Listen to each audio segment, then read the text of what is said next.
I just picked up the pad that the old air conditioner was sitting on. And because they did this job cheap, they didn't put any gravel or anything underneath so that it wouldn't sink in the ground. So what happened is, after they put it on the dirt, it sunk into the ground. And then of course you have this problem, which is the mulch is going to be above the air conditioner. And if you look very carefully, you can see all the mulch is stuck in the air conditioner, restricting airflow, causing problems with the new unit or with the old unit. Premature failure is imminent. That's just how it is. So that's why we always put a good base underneath, and then we add gravel for drainage, and then we won't have this problem.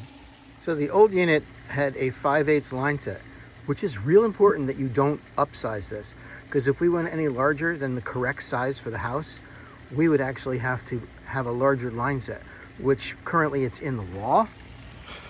So we would have to run another line set up the side of this house. And this is a townhouse, so there's a townhouse committee that will have to approve it. Really going to delay the job. And then you're going to be going across other people's attics and home in order to get this in.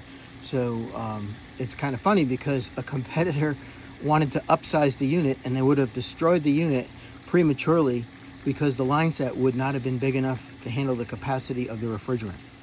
So when you look at the new condenser pad, it has the same little plastic supports as the old one, and as a result it would sink in the ground just like the old one did if we don't put a base down. So I've outlined the area where we need to put the new unit and the new base, and now I'm going to clean it up and show you what we do.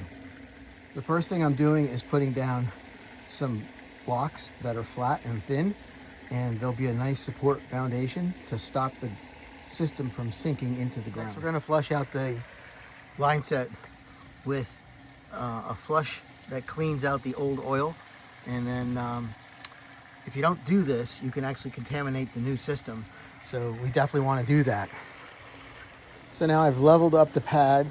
Everything has a base of gravel for drainage. Underneath we have the support. So now we're level in every direction, and the pad is perfect. It's raised up high enough so the landscapers can't destroy our equipment, and I'm not excited about those bushes. It looks like it's dying anyway, so maybe it won't last too long.